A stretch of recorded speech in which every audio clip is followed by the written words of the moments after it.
welcome, Alex, to the 6 Simple Questions. Thank you for taking part. Would you like to introduce yourself? Yeah, so I'm Alex Dodgshon from Ushita. We are business brokers. I work with my husband, Paul, who some of you also know. Yeah, great. So I've known the two of you for quite some time now. Yeah. How did you set the business up? We've both got banking backgrounds historically. Paul left HSBC a long time ago and went to work as finance director for one of his existing banking customers. I had basically stopped working, had children, and had been made redundant from Barclays during that time. So I actually wasn't working when we set up the company. But Paul wanted to... There he is. Speak of the devil. Go away. I need lunch. Bye, Simon. Okay, Paul.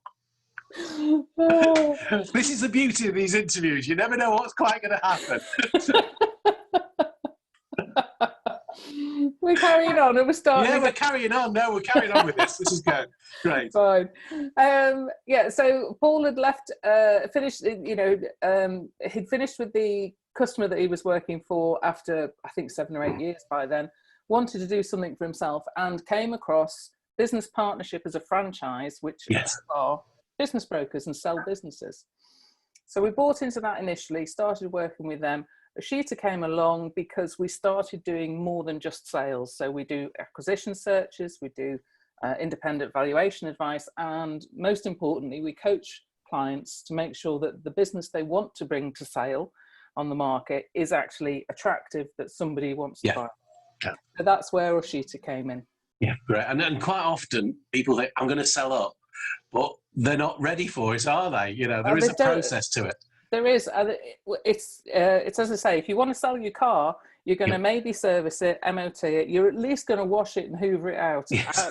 And you do those things because you know you're going to get a better offer for the car when you do them. It's no different in selling a house or a business. If you prepare and you do things that will make your business more attractive, then you'll get more money for it. Yeah, of course. Exactly the same principle. Right. Now, we always ask a personal question when we're at lunch together at the meeting, so we're going to move on to that side. Spare time. Do you have any passions or hobbies? No. I do lots of things to a very low standard, I think is fair to say. So I like to cycle with my neighbour and my friend, but only in the summer months after the clocks have gone forward and in dry weather. We like to walk. I'm a fair weather gardener, but only when the weeds are big enough so I can identify which ones to pull out. I do a bit of Pilates, and funnily enough, both of us started doing Tai Chi at Christmas, which we're really enjoying, but of course it's ground to a halt right now. We're doing a few video things instead. So dabble with a lot of things. I'm very fickle. we have a lot of walkers, and I know we're digressing again, but Win and Di were talking about doing a business network walk somewhere, and then of course we went to lockdown. But hopefully by the end of the summer we'll fit in a walk somewhere and a pub lunch. So, I do a regular networking with a group around Delamere Forest. It's a great way to communicate, it really is. Yeah. Well, we'll look forward to that in a few months' time. Podcasts. Do you listen to any podcasts? I love podcasts. Right. You and I are on the same page with this one. I love podcasts. They're the best thing for me because you can just plug them in anywhere you are. Love them. Yeah. Good ones that I listen to. Mark Williams, Mr. LinkedIn. Tells you anything you need to know about LinkedIn. Hints and tips when they implement changes to the programs and you lose, what you're doing. But he also peppers that with interviews, and he's recently had an interview in the last few weeks with a lady who used to work on LinkedIn's help desk, so had a lot of insight into how LinkedIn works from the LinkedIn side of things. So just fascinating. Right. Another business one that I listen to is How I Built This from Guy Raz. He's an American chap. Lots of interviews with lots of household company founders. So they've had Airbnb on there. It was Instagram, I think the founders of Instagram were on there. Then you get, he's American, so you get lots of North American companies, but brewing companies and IT companies. but there are the lessons that they've gone through in building their businesses are universal. I was just thinking as you were saying that. I mean, we're very protective of not showing any failure, but the Americans will say, "Well, this was a disaster." Yeah. You know, they are very much focused on, we've done that, but now we're doing this properly now, and that's how they've succeeded. Now, I have to say, with podcasts, British podcasts generally sound like they've been recorded in a toilet, so I can't listen to them because I found them really aggravating. Right. And the Americans do them well. Right. But what I've recently found, somebody recommended to me, is Diary of a CEO, who's Steve Bartlett, the founder of Social Chain. Yeah. So the audio quality is really good, and it doesn't distract from what he's saying. So that's a new one that I've recently listened to. Right. But then there's others as well. Like I don't know about you, but on a personal basis, I like there's one called Walking the Dog, which has been on BBC. I want to say iPlayer Sounds, isn't it now? Yes, it is. For ages. But it's just a lady walking the dog with Alan Carr, Jimmy Carr, Ross Noble, all sorts of celebrities. Yeah. And some of them are really, it's a bit like a walking version of Desert Island Discs, but without the music. Well, funny, because I was just talking to John Kelsey before, and we were talking about how you get so much more out of people on podcasts and on the radio that, when it's the television, it's just superficial, really, isn't it? Yeah. Do you like your music, Simon? I have an eclectic taste, but yes, I do like my music. So go on. You've got to listen to Colin Murray. He does Blood on the Tracks. Right. Which is a little bit like a panel show crossed with Desert Island Discs. So he will give his panelists a topic like the best rave track ever. Yeah. And they have to argue their case as to why their track is the best, or the best Eurovision song, or the best hip hop from the 90s, or whatever it might be. But the conversation, all of the podcasts I listen to are very conversational. And it's the people that I'm interested in and the stories behind them.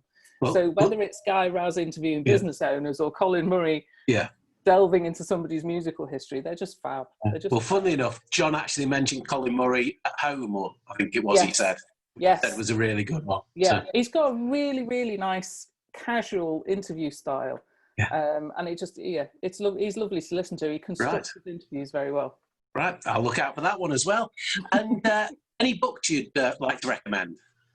I'm not a great book reader, because I've found now that I'm at the age where I just fall asleep. Because I only really read in bed.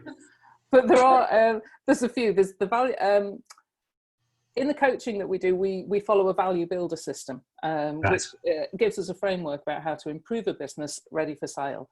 And the guy who created the value builder system has 2 books.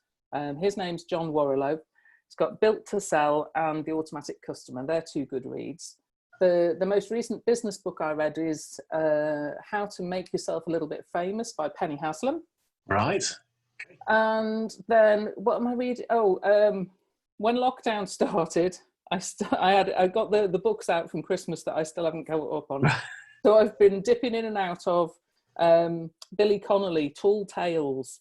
So it's the tales that he's told on stage all over his career, written down in a book. So they're good fun. I'll have to look out for that one, definitely. They're exciting enough not to send me to sleep. and finally, any words of wisdom? On lockdown? Well, it could be on lockdown. It doesn't have to be, So. Don't work at home with your husband? I thought that might come up. He's just finished one call. We've got our son 21 on a seminar downstairs for his university degree. It's like find an inch in the house that you've got a bit of quiet for. Right. What I think, do you know what? I think, like a lot of people, I'm really enjoying lockdown because it's given us a whole focus back on what's important in life, which are people. Definitely. People, family, relationships. And even though the kids are underfoot, they're adults, but they're underfoot, and I'm having to feed them again. It's great to have them round. And because we've only been allowed our 1 exercise a day, we've all gone out together. So we're having lovely conversations and great time. I I think that is a thing. I'd agree with you that it has been nice, you know, because our two are adults as well. The feeding thing is the interesting one. They never stop eating. No, it's costing me an absolute fortune. I mean, you think, well, I'll plan it, you know, you kind of plan a menu for the week in your head, and then like by Wednesday, what you wanted to put in a pie is not there anymore. That's right. Yeah, we found the same thing. So yeah, it still ends up with beans on toast, doesn't it? Yeah, that's right. Yeah, if you can get the beans, that's the thing. Anyway, Alex, this has been absolutely fantastic. I think we've digressed a little bit, but it's definitely conversations always do, Simon. a good interview. Thank you so much, Alex. Brilliant. See you soon. Bye.